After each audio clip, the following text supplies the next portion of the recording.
Item ಯಾವುದೇ ಇರಲಿ try ಮಾಡಿ ಆಚಿ ಚಿಕನ್ ಮಸಾಲಾ. ಅಂದು ಆವಾಜ್ ಹಾಕಿ ಇವತ್ತು ಕ್ಷಮೆ ಕೇಳಿದ್ದಾರೆ ಕನಕಪುರ ಶ್ರೀನಿವಾಸ್. ಫಿಲಂ ಚೇಂಬರ್ ನಲ್ಲಿ ಚರ್ಚೆ ನಂತರ ಕೈ ಮುಗಿದಿದ್ದಾರೆ ನಿರ್ಮಾಪಕ. ನಿಂದನೆ ಮಾಡಿದ ಸ್ಟಾರ್ಸ್ಗೆ ಕೈ ಮುಗಿದು ಕ್ಷಮೆ ಕೇಳಿದ್ದಾರೆ ಶ್ರೀನಿವಾಸ್. ಬಾಯಿಗೆ ಬಂದಂಗೆ ಮಾತಾಡಿದ್ರು. ದಿವಂಗತ ಪುನೀತ್ ರಾಜ್ಕುಮಾರ್ ಅವರ ಬಗ್ಗೆಯೂ ಕೂಡ ಬಹಳ ಕೆಟ್ಟದಾಗಿ ಮಾತಾಡಿದ್ದ ಈ ವ್ಯಕ್ತಿ.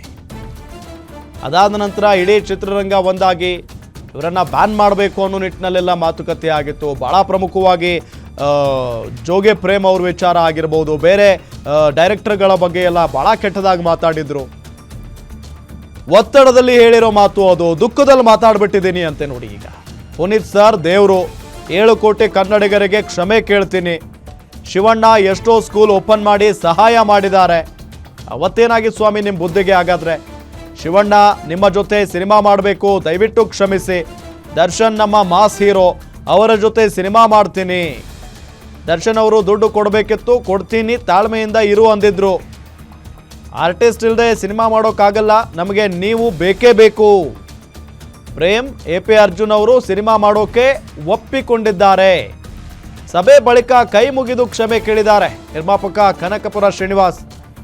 ಅವರು ಮಾತಾಡಿದ್ ನೋಡಿ, ಅವರ ವಯಸ್ಸಿಗೂ ಅವರ ನಾಲಿಗೆಗೂ ಅವರ ಬುದ್ಧಿಗೆ ಹಿಡಿತಾನೆ ಇಲ್ವೋ ಹಾಗಾದ್ರೆ ಅನ್ನೋ ಒಂದು ಪ್ರಶ್ನೆಯೂ ಕೂಡ ಇತ್ತು ಸಹಜವಾಗಿ. ಯಾಕೆಂತಂದರೆ ಎಲ್ಲ ದೊಡ್ಡ ದೊಡ್ಡ ಸ್ಟಾರ್ ಏನು ನಿರ್ದೇಶಕರಾಗಿರ್ಬೋದು, ಸ್ಟಾರ್ ನಟರುಗಳ ಬಗ್ಗೆ ಬಹಳ ವಾಚ್ಯವಾಗಿ ಮಾತಾಡಿದ್ರು. ಇವತ್ತು ಕ್ಷಮೆ ಕೇಳಿದ್ದಾರೆ ನೋಡಿ.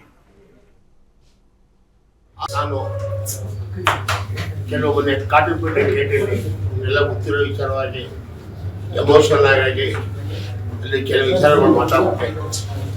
ಕಾರಣ ಇಷ್ಟೇ, ನನ್ನ ಕಾಟನ್ಪೇಟೆ ಗೇಟ್ ರಿಲೀಸ್ ಆಗಬೇಕಾಗಿತ್ತು, ಸ್ವಲ್ಪ ಹಣದ ಅವಶ್ಯಕತೆ ಇತ್ತು.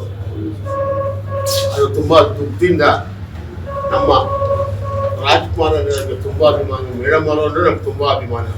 ಅವಾಗಿಂದ ಪಾಪ ಪುನೀತ್ ಸರ್ ನಮ್ಮ ದೇವರೇ ಅವರು. ನಾನೆಲ್ಲ ಸಿನಿಮಾ ಮಾಡೋ ಮುಂಚೆಯಿಂದನೂ ಅವ್ರ ಜೊತೆ ನನ್ನ ವಹಿವಾಟಿದೆ. ಅದು ಮುಂಚೆಯಿಂದನೂ ಕನಕಪುರ ಗೊತ್ತಾಯಿದ್ರು. ಏನೋ ಮೊನ್ನೆ ಕಾಟನ್ಪೇಟೆ ಗೇಟಲ್ಲಿ ಒಂದು ಮಯೂರ ಅಂತ ಪಿಕ್ಚರ್ ಓಪನ್ ಮಾಡಿದ್ದೆ, ಅದಕ್ಕೆ ಸಿನಿಮಾ ಆಗಿಲ್ಲ. ಕಾರಣದಿಂದ ದೇವ್ರನ್ನ ನನ್ನ ದುಡ್ಗೋಸ್ಕರ ತಗೊಂಡ್ಬಿಟ್ರ ಅಂತ ಹೇಳಿದೆ. ದಯವಿಟ್ಟು ನೀವು ಹೇಳ್ಕೊಟ್ಟಿದ್ದಾರೆ ಸಂಶಯಕ್ಕೂ ಆ ಮಾತನ್ನ ಇವತ್ತು ವಾಪಸ್ ತಗೋತಾ ಇದ್ದೀನಿ. ಅವ್ರು ದೇವರಾಗಿ ಇರ್ತಾರೆ ಅನ್ಕೊಂಡಿದ್ದೀನಿ. ಹಂಗೆ ಇರಲಿ ಅಂತ ಈ ಸಂದರ್ಭದಲ್ಲಿ ಹೇಳ್ತಾ ಇದ್ದೀನಿ. ಶಿವರಾಜ್ ಕುಮಾರ್ ಇರ್ಬೋದು, ಅವ್ರು ನಮ್ಗೆ ಎಷ್ಟೋ ಸಹಾಯಗಳು ಮಾಡಿದ್ದಾರೆ. ನಮ್ಮ ಸ್ಕೂಲೆಲ್ಲ ಬಂದು ಓಪನ್ ಮಾಡಿಕೊಟ್ಟಿದ್ದಾರೆ. 5 ಸಿನಿಮಾ ಮಾಡಿದ್ದೀನಿ. ಅವ್ರು ಅವ್ರ ಉಪಕಾರ, ಗೀತಮ್ಮ ಅವ್ರದ್ದು ಇರ್ಬೋದು, ಅವ್ರಿರ್ಬೋದು, ಅವ್ರ ಉಪಕಾರ ನಾವು ಯಾವಾಗೂ ಮರೆಯೋಂಗಿಲ್ಲ. ಏನೋ ಸಂದರ್ಭದಲ್ಲಿ ಏನೋ ಸಣ್ಣ ಪಣ್ಣ ಮಾತು ಏನಾರ, ನಾನು ಎಜುಕೇಟೆಡ್, ನಿಮ್ಮೆಲ್ಲ ಗೊತ್ತು, ನಾನು ಓದಿಲ್ಲ, ಮನ್ಸಲ್ಲಿ ಏನಿದೆ ಅದು ಹೇಳ್ಬಿಟ್ಟಿದ್ದೀನಿ. ಶಿವಣ್ಣ ದಯವಿಟ್ಟು ನಿಮಗೆ ಕೈ ಮುದ್ರೆ ಕೊಡ್ತೀನಿ. ನಿಮ್ಮ ಪಿಕ್ಚರ್ ನಾವು ಇನ್ನೂ ಮಾಡಬೇಕು, ಇಷ್ಟೇ ಅಲ್ಲ ಆಲ್ರೆಡಿ ನೀವು ಮಾಡಪ್ಪ ಅಂತ ಹೇಳಿದ್ದೀರಾ. ಅದು ನಾನು ಏನಾದ್ರು ತಪ್ಪಾಗಿ ಮಾತಾಡಿದರೆ ದಯವಿಟ್ಟು ಸಂಸ್ಕೃತಿಯವರೇ, ಗೀತಮ್ಮವರೇ ಕೇಳ್ಕೊತೀನಿ. ಮತ್ತೊಂದು, ನಮ್ಮ ಪುನೀತ್ ರಾಜ್ಕುಮಾರ್ ಅಭಿಮಾನಿಗಳು ಎಲ್ಲರೂ, ಸಾರಗೋವಿಂದ ಸಾರ್ ಇರ್ಬೋದು, ಎಲ್ಲ ಇರ್ಬೋದು, ನಿಮ್ಗೇನಾರ ಪುನೀತ್ ಬಗ್ಗೆ ನಾನು ಮಾತಾಡಿದ್ರು, ನನಗೇನಾರ ನೋವು ಅನಿಸಿದ್ರೆ ನಾನು ದಯವಿಟ್ಟು ಸಾಧ್ಕೊಡಿ. ತಪ್ಪಾಗಿ ಏನೋ ಅಂದ್ಬಿಟ್ಟಿದ್ದೀನಿ. ಹಣದ ಅವಶ್ಯಕತೆ ಇತ್ತು ನನಗೆ. ಪಿಕ್ಚರ್ ರಿಲೀಸ್ ಆಗಿಲ್ಲ, ನಿಮಗೆ ಗೊತ್ತು, 2 ವರ್ಷದಿಂದ ಸಿನಿಮಾ ರಿಲೀಸ್ ಆಗ್ತಾ ಇಲ್ಲ.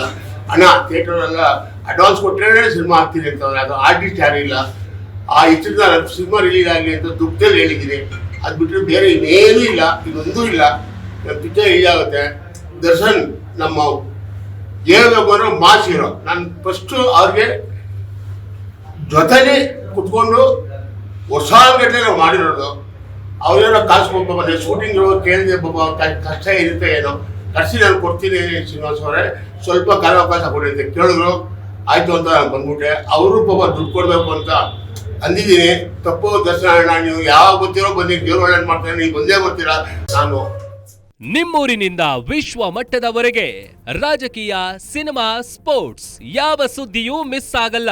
ಬರೀ ಸುದ್ದಿಯಷ್ಟೇ ಅಲ್ಲ, ಜೊತೆಯಲ್ಲೇ ಇರುತ್ತೆ ವಿಶ್ಲೇಷಣೆ. ಗ್ಯಾರಂಟಿ ನ್ಯೂಸ್ನ ಸಬ್ಸ್ಕ್ರೈಬ್ ಮಾಡಿ, ಫಾಲೋ ಮಾಡಿ, ಕ್ಷಣ ಕ್ಷಣದ ಅಪ್ಡೇಟ್ಸ್ ಪಡೆಯಿರಿ.